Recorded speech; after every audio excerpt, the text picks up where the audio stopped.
Aston Villa versus Manchester United. Man, so we're not going to win this match, have you? Man, you.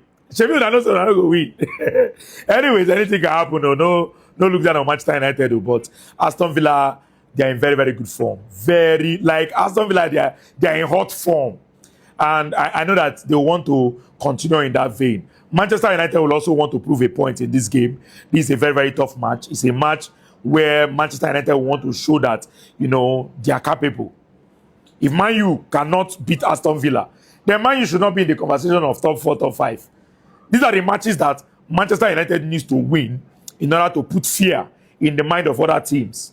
As Aston Villa, they form now. If Man U beat Aston Villa now, every other team now will respect Man U.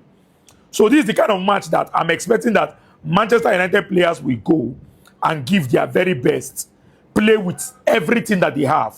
Anyways, I'm looking forward to an entertaining game between Manchester United and Aston Villa. I hope that at the end of the day, we can, get entertained with goals. I'm expecting at least, both teams to be able to score. Let the match be very, very entertaining. Something similar to what we saw between Manchester United and Bournemouth.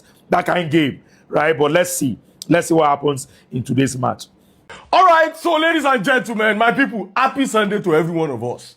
We are Africs. We are Africs. We are Africs. Africans are who? Ladies and gentlemen, my people, the long-awaited AFCON is back.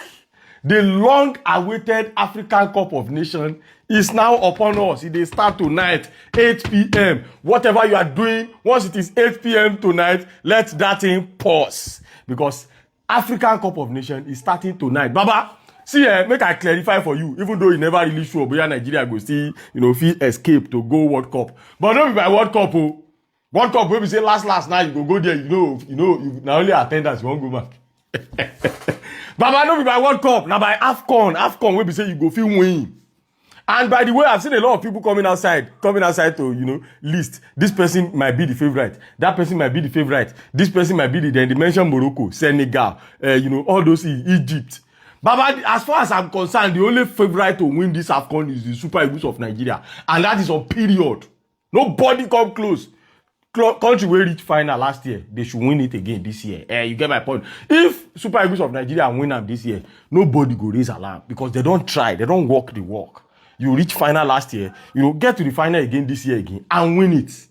Otherwise, now I go wash my hand, finish, come up for Super Eagles matter. This African Cup of Nations, we are complete. We have everything it takes to win it. Forget Senegal Day, Morocco Day. Forget the church. We can do everything. Nothing is impossible. Anyway, as far as I'm concerned, the only favorite to win this CAF competition that is up right now is the Super Eagles of Nigeria. Any other person, na shaku. Anyway, welcome African Cup of Nations. On Tuesday, the best country in Africa, the best in the soil, the Super Eagles of Nigeria, the ho-ho one, the winner of 2025 African Cup of Nations will be in action. Go and write today's date down. If it don't happen, I go play on this video. I saw the statistics. They said Vini Jr. and Adagule have both scored 0 goals in their last 17 games. Vini Jr. and Adagule. So you can clearly see that it is not only Vini Jr. that is suffering. Adagule is suffering. Rodrigo is suffering. Although Rodrigo and Bellingham yesterday, they were able to mix up together and get a goal. But of all the Real Madrid players, the only player that has been consistent from the beginning of the season is Kylian Mbappe. And that's where the problem lies. And that's the reason why I believe that people are calling for the head of Xabi Alonso.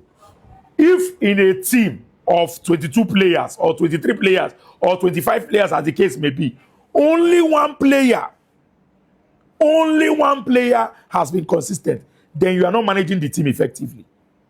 If only one player in a team of over 30 players has been consistent throughout the season, you are not managing the team effectively. As a manager, you cannot manage a team and only one player is shining for you. Come on. That's not good enough. This is a very, very poor and a very, very terrible record.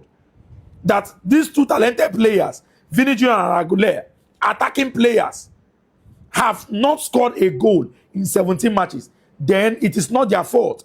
It is the fault of the manager the manager is not doing something right. So I understand when people are saying Xabi Alonso is not doing well enough. These are the areas you look at. I've always said it. If players that were performing before stop performing when a new manager comes in, then it is the fault of the manager, not the fault of the players. Because these players were performing before when a different manager was there. So what happened? That all of a sudden, they are no longer performing. It is the fault of the manager.